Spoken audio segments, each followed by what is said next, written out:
Ouverte sous l'égide de la brigade de recherche de Besançon et de la section de recherche de Besançon également. Ont permis de mettre ensuite à jour le corps intègre d'un homme enterré dans le sol. De l'état de dégradation du corps, elle n'a pas permis de déterminer la cause exacte du décès. Toutefois, à ce stade, ce que l'on peut dire, c'est qu'il n'y a aucune lésion balistique qui a été relevée sur le corps, ce qui signifie en clair qu'on peut exclure l'utilisation d'une arme à feu.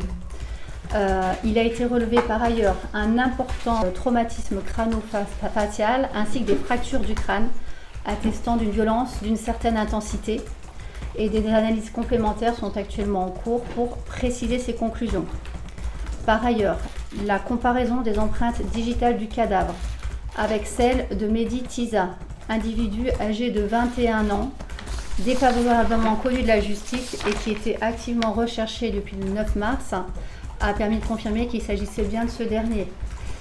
Pour rappel à chacun, une information judiciaire est actuellement en cours à la suite de la découverte en forêt de Tise le 9 mars 2023 d'un homme qui avait été retrouvé en état de combustion. Ce dernier, je vous rappelle, qui avait été identifié comme étant Salim Touel, avait disparu avec Mehdi Tiza, dont on était depuis sans nouvelles malgré des recherches intenses des services d'enquête pour le retrouver.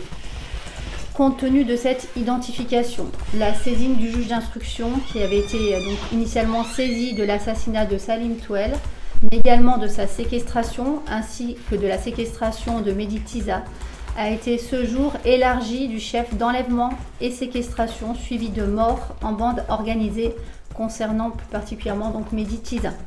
Les investigations vont donc à compter de ce jour se poursuivre dans ce cadre-là. Et à ce stade, je tiens quand même à saluer l'important investissement et le travail considérable des enquêteurs sous contrôle du magistrat instructeur qui a permis d'avancer de façon significative dans cette enquête qui s'avérait tant particulièrement complexe. Voilà, je vous remercie.